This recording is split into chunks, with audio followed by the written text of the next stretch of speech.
इस पूरे किले को चारों तरफ से घेर लिया गया था, तो झांसी की रानी अपने घोड़े के साथ में इसी स्थान से नीचे कूद गई थी। यहीं पर उन मुजरिमों को फांसी पर लटकाया जाता था। यहां पर उन सैनिकों के तोप रखे रहते थे, उन कैदियों को जेल में बंद करके रखा जाता था। यहीं पर झांसी की रानी तलवारबाजी किया करती थी, प्रैक्टिस करती थी। जहां पर आज पानी भरा हुआ, वहां पर एक वक्त पहले मगरमच्छ छोड़े गए थे ताकि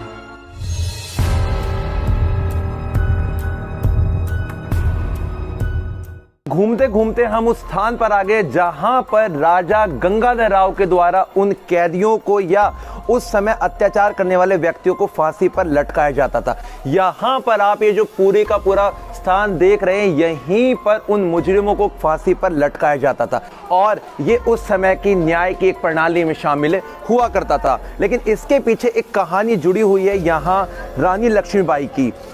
इस रास्ते से नीचे की तरफ वो शिवजी मंदिर में एक दिन जा रही थी, तो उन्होंने देखा कि एक कैदी को, एक मुजरिम को फांसी पर यहाँ लटकाया गया, सजा दी गई है। तो इस घटना को देखने के बाद में एकदम से बेहोश हो गई और यहीं पर गिर पड़ी।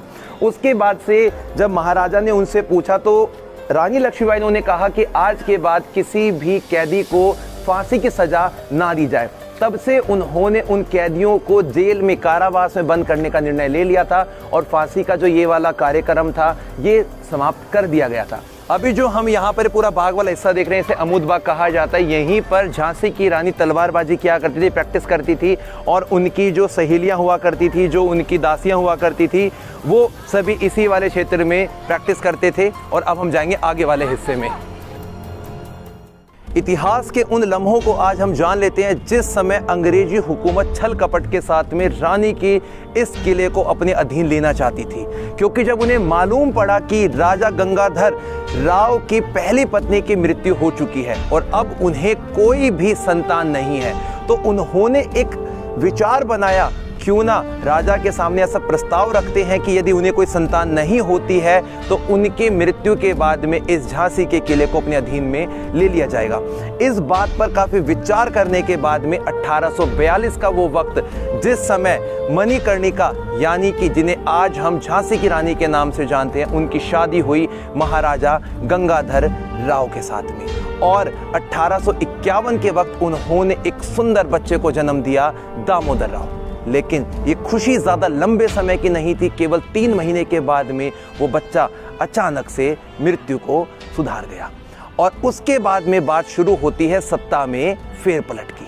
और जब उन्हें मालूम पड़ा, यानी कि महाराजा गंगाधर राव को पता लगा कि उनके संतान की मृत्यु हो गई है, तो वो बहुत ज़्यादा हताश, निराश और डिप्रेशन में जाने लगे, जिसके बाद में उनके शरीर को अनेक बीमारियों ने भी जकड़ लिया था। लेकिन इसी बीच महारानी लक्ष्मीबाई ने अपने ही परिवार के एक पुत्र को गोद ले लिया, जिनका नाम था आनंद राव, और बाद में उनका नाम बदल कर दामोदर राव कर दिया था। लेकिन 1853 में झांसी के इस किले पर एक बार फिर से दुखों की लहर दौड़ पड़ी, क्योंकि यहाँ पर महाराजा गंगाधर राव की मृत्यु हो गई थी। और उसके बाद में अंग्रेजी हुकूमत इस बात को मानने से बिल्कुल भी तैयार नहीं थी कि झांसी के इस किले को वो झांसी की रानी के बाद में उनके दत्तक पुत्र को सौंपने का अधिकार अपने पास में रखती हैं।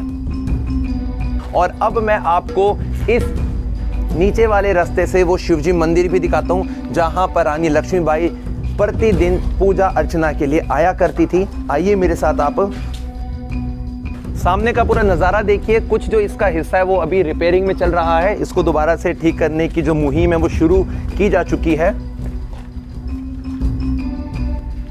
इस तरफ भी हमें एक ऊंची सी इमारत दिखाई दे रही है, इसको भी आप कैप्चर करें।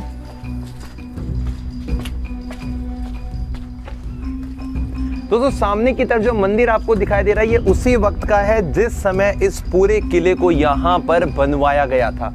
ये बुंदेला शैली के ऊपर मंदिर पूरा स्थापित किया गया है। इसकी जो छतरियाँ हैं, इसके जो गुंबद हैं, उनके ऊपर लगे हुए पुष्प जो हैं, उसके ऊपर बने हुए नारियल का जो डिज़ाइन है, वो पूरे का पूरा एक बुंदेला शैली को प्रतीत करता है। नीचे से स्क्वायर एक वर्गाकार आकृति में बना हुआ है।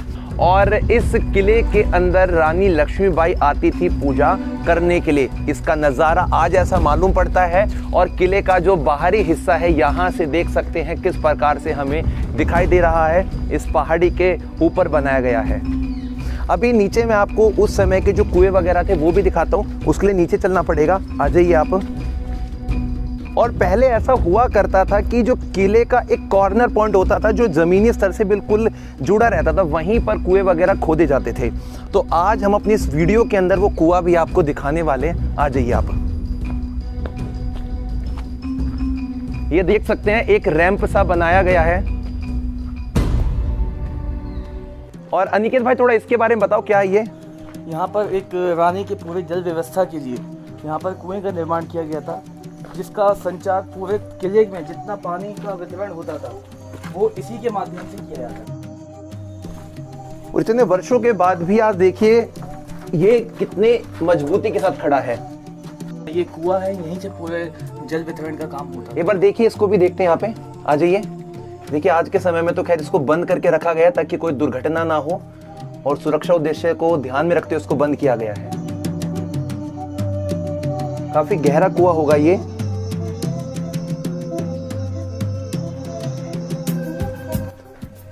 थोड़ा और आगे चलते हैं। ये ऐसा लगता है कि शायद हम इस किले के बिल्कुल एक छोर एक अंत वाले हिस्से में आ गए मेरे ख्याल से ना। ये किले का पूरा एंडिंग पॉइंट है यहाँ पे। और ये जो नई हमें ईंटें दिखाई दे रही हैं, इसके बारे में कुछ बताएंगे, किस वक्त का लगता होगा ये? मुझे लगता है कि ये ब्रिटिश शासन ने इसको तैयार किया होगा, क्योंकि जैसा इसका पैटर्न है वैसा ये ब्रिटिश काल के समय में इन्होंने जब यहाँ पे इनका शासन हो गया था उस समय इसको बनवाया गया होगा। बाकी आप इसके ऊपर वाली इमारतें भी देख सकते हैं जो आज हमें दिखाई देती हैं।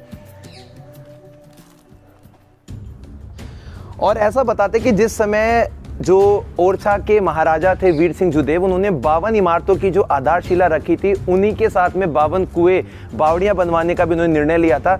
इसीलिए इस किले के अंदर आपको ये वाला जो कुआं है देखने को आज मिल रहा है। इसका ये अंतिम छोर हम यहाँ पर देख सकते हैं, जो हमें अंग्रेजी हुकूमत की कुछ निशानियां, कुछ चिन्ह आज भी पेश करता है।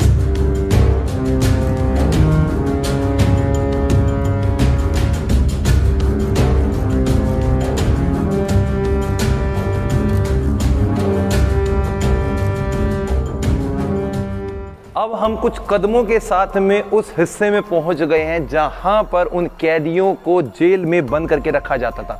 कुछ हिस्सा यहां पर आपको दिखाई दे रहा है और इनको हम एक बार सबसे पहले नज़दीक से देख लेते हैं। यहां पर आइए। ये जो इमारतें हैं वो बेशक से आज के समय में बंद कर दी गई हैं, लेकिन अंग्रेज़ों के वक्त में, रानी लक्ष्मीबाई के वक्त में इसी स्थान पर उन कैदियों को बंद करके रखा भी जाता था। और आज तो खैर इसमें कुछ सामान यहाँ पे रखा हुआ है। यदि आप इसके ऊपर वाले पत्थर के ऊपर ये हाथी और शेर की जो लड़ाई वाले हिस्से को देख रहे हैं, ये इसकी ताकत के प्रतीक को दिखाता है। इसी के सामने इस वाले स्थान को अंग्रेजों ने 1890 के वक्त में जेल के रूप में कन्वर्ट कर दिया था। इसका भी मैं आपको नज़ारा दिखाता हूँ। ये जो लोहे के दरवाजे लगाए गए हैं अंग्रेजी हुकूमत के समय के ही हैं। यहाँ पे उनकी डेट भी मेंशन है और इसको की स्टोन बोलते हैं बीच वाले हिस्से को। ये जो आर्च इस्तेमाल की गई है ये यूरोपियन स्ट्रक्चर की आर्च बनी हुई है। अंदर से देखने में बिल्कुल एक गलियारा सा हमें मालूम पड़ता है और ये अंग्रेजों के वक्त का जेल बना हुआ है।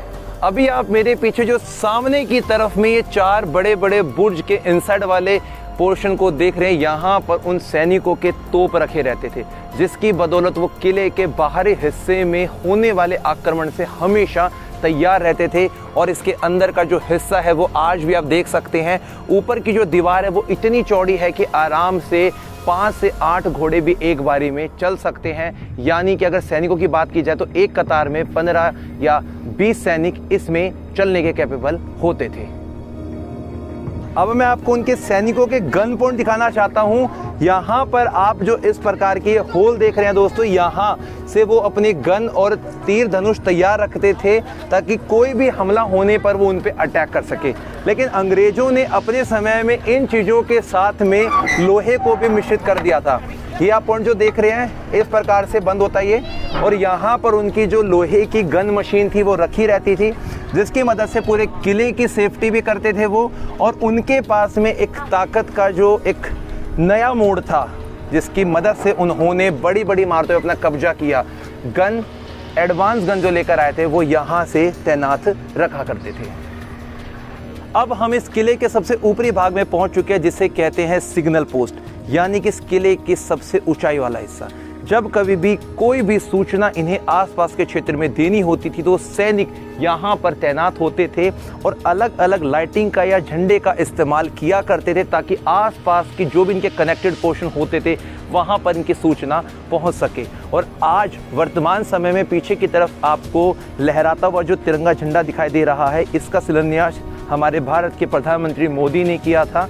जिसके बाद में आप इस पॉइंट पर जब खड़े होंगे तो आप यहाँ के शहर के पूरे नज़ारे को देख सकते हैं, क्योंकि ये इस किले का सबसे पीक यानी कि ऊंचाई पे पॉइंट बना हुआ है। सामने की तरफ आपको जो पूरे का पूरा झांसी का शहर दिखाई दे रहा है उसका नज़ारा काफ़ी ज़्यादा खूबसूरत है। अब हम जाएंगे उस हिस्से में जहाँ से रानी लक्ष्मीबाई ने अपने घोड़े के साथ में छलांग लगाई थी और अंग्रेज़ों से लड़ते लड़ते वो पहुँच गई थी कल्पी और फिर ग्वालियर में। इस किले की सभी चीज़ों को बारीकी के साथ देखने पर अब हम एक ऐसे स्थान पर आ गए जहां से कुछ और चीज़ों पे मैं आपका गौर तलब करना चाहता हूं। यहाँ से आप देखेंगे कि इस किले के निचले हिस्से में 3 लेयरिंग दिखाई देंगी आपको, जिससे ये मालूम पड़ता है कि किला सुरक्षा दृष्टि से बिल्कुल सेफ था। जहाँ पर आज पानी भरा हुआ है वहाँ पर एक वक्त पहले मगरमच्छ छोड़े गए थे ताकि अंदर आने से पहले उन्हें इनका सामना करना पड़े। लेकिन बात उस समय शुरू होती है जब 1857 का गदर पूरे भारत के अलग अलग हिस्सों में फैल चुका था और एक लड़ाई, एक महासंग्राम छिड़ चुका था। जब वो लड़ाई आगे बढ़ती हुई झांसी के इस स्थान पर आई तो झांसी के लोगों ने और महारानी झांसी ने इनका बहुत डटकर सामना किया था। और फाइनली जब इस पूरे किले को चारों तरफ से घेर लिया गया था तो झांसी की रानी अपने घोड़े के साथ में इसी स्थान से नीचे कूद गई थी। मैं आपको दिखाता हूँ, यहाँ पर निचला हिस्सा देखिए आप, जहाँ पर इस पहाड़ी के उतरते हुए खंड को हम देख पा रहे हैं। इसे कहा जाता है बंगरा पहाड़। इसी पहाड़ से कूदकर वो जाने वाली थी कल्पी में, जहाँ पर उनके सेनापति तात्या टोपे उनका इंतजार कर रहे थे। और वहाँ पर जब अंग्रेज़ों से उनकी भिड़त हुई तो उन्होंने अंग्रेज़ों को वहाँ से हराया। और उसके बाद में जब झांसी की रानी को ज़्यादा सैनिकों की ज़रूरत थी तो वो ग्वालियर के सिंधिया परिवार के पास में पहुँची और उनसे उन्होंने मदद मांगी ताकि वो अंग्रेज़ी हुकूमत को हरा सके, भारत से खदेड़ फेंके। लेकिन वहाँ पर अपनों ने ही दिया धोखा और सिंधिया परिवार के लोगों ने झांसी की रानी का साथ नहीं दिया। और फाइनली 18 जून 1858 को ग्वालियर में लड़ते लड़ते झांसी की रानी वीरगति को प्राप्त हो गई थी। और उनकी इसी शौर्य और वीरगति को जब वो प्राप्त हुई तो झांसी का आज जो किला है उन्हीं के नाम से जाना जाता है, झांसी का महल, झांसी का किला। तो दोस्तों इस पूरी वीडियो को बनाकर हमें बहुत अच्छा लगा। इसी प्रकार के नए नए पढ़ने वाले आपके लिए लाते रहेंगे। तब तक के लिए जय हिंद, जय भारत।